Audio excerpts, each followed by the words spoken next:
The second one is difficulty in accessing the data. For this, I will give you the example that in case of bank, assume that there is a file processing system.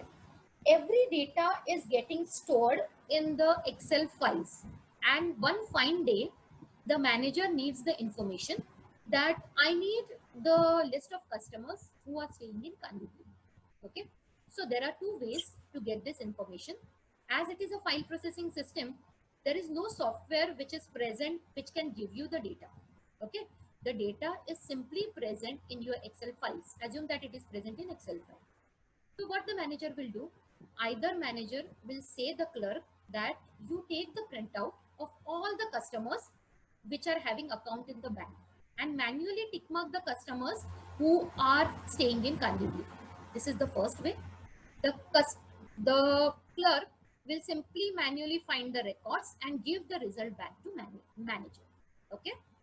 Now there is a second way that in every bank it can happen that they might have hired a programmer. So the manager will say to the programmer that please give me the list of customers who are staying in Kandivali. Okay. So the programmer will write some code and give the data to the manager. Okay. But assume that after some days, I've shown an arrow over here.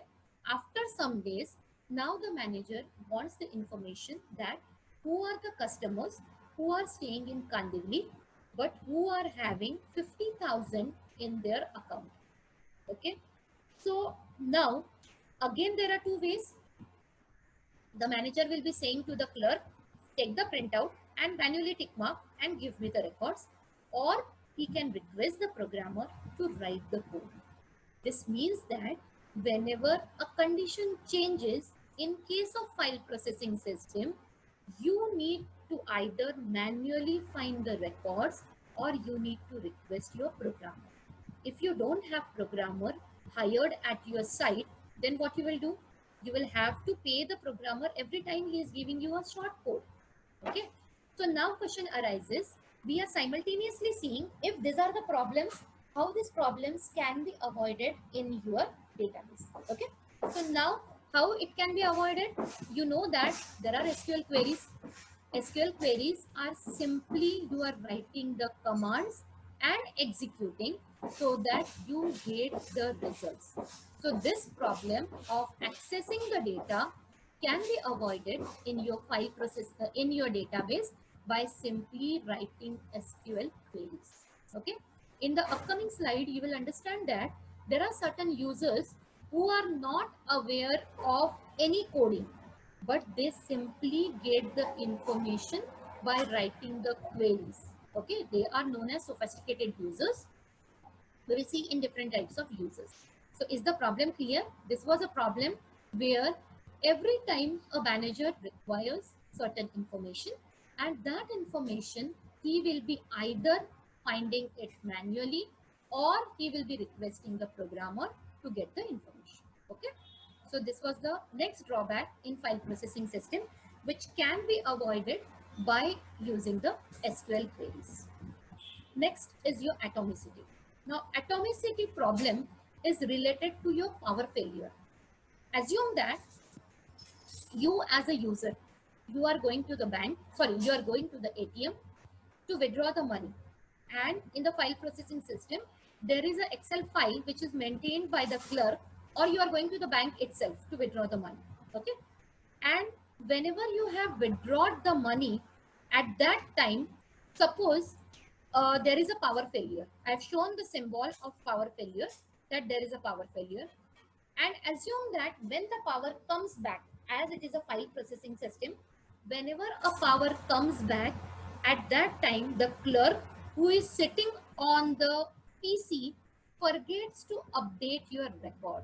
What will happen?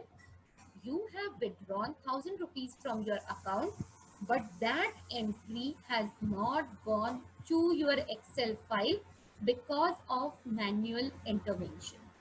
Okay. So because of this, there is always a loss of money, and this has happened because there was a power failure. Okay.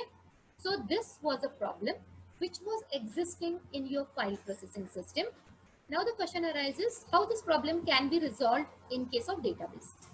So in your final module, there you will learn regarding the acid properties. Acid properties, whenever a transaction happens, at that time, in case of database, you take care of this acid properties. A stands for your atomicity, C stands for consistency, I for isolation, and D for durability. I will not go in the details of this acid properties because this details we are going to learn in module number 6. Okay, but right now just keep in mind the problem of atomicity, which is of power failure in case of file processing system, can be resolved with the help of acid properties of your transactions. Okay, next is your concurrent access anomaly. Concurrent means multiple users are using the same data simultaneously. Okay, assume that you and your father have a joint account in a bank, and assume that you are going to some ATM to withdraw the money. At the same time, your father is also withdrawing the money from the another ATM. In case of file processing system, what was happening, whenever this withdrawal was taking place, both the users used to record the initial value what is present. For example, in your joint account, you have 7,000 rupees. Okay, your father is withdrawing 1,000 rupees, you are withdrawing 1,000 rupees. Okay, so whenever you both will withdraw simultaneously, you both will be reading the initial value. The initial value is your 7,000. So your father will update it to 6,000. Even you will update it to 6,000. Why? Because whenever you are withdrawing, the initial value was 7,000. But after two transactions, the actual value should have been 6,000 rupees. Okay, sorry, it has to be 5,000 rupees instead of 6,000 rupees. Okay, why this happened? Because file processing system was not able to apply concurrency on the file. Okay, and this problem can be solved in case of your database. You will see there is again in the sixth module we will learn regarding the concurrency control algorithms, that if a transaction fails, what are the recovery algorithms? If there are simultaneous users, what are the algorithms or the techniques to deal with it? Also, there is a concept of lock. Whenever one user is accessing the database, locks are issued on the database. That is, if one user is there are two types of lock, shared and exclusive. We will learn it in that chapter. So right now, just keep in mind, just to avoid the concurrency problem in file processing system, you are having the concept of locks and concurrency and recovery techniques. Okay, so this was regarding your concurrency. Then comes your integrity. Integrity constraints means you, in case of your database, you are able to impose certain conditions which you cannot impose on your file processing system. Again, we will go to a banking example. Suppose you are having a file in which your whatever you have the balance in your account that is stored. If suppose I have a balance of 8,000 and if I have issued a checkbook, many of you might be knowing that whenever a customer issues a checkbook, the minimum balance which has to be maintained in the branch is 1,000 rupees. Okay. Now suppose if I withdraw 5,000 rupees from my account, every time the clerk who is sitting in the bank has to verify that the balance should not go below 1,000. So this is a manual process which you need to carry out in case of file processing system. In file processing system, you cannot impose the constraints in the file. Okay, so you have constraints, or in the, I think so in the fourth module, you will learn regarding the referential integrity. You will learn regarding the integrity constraints which are present in database SQL. So there are SQL commands which enforce the constraints. Constraints are nothing but the conditions which you can put on your database, which you are not able to put in your file processing system. Got it?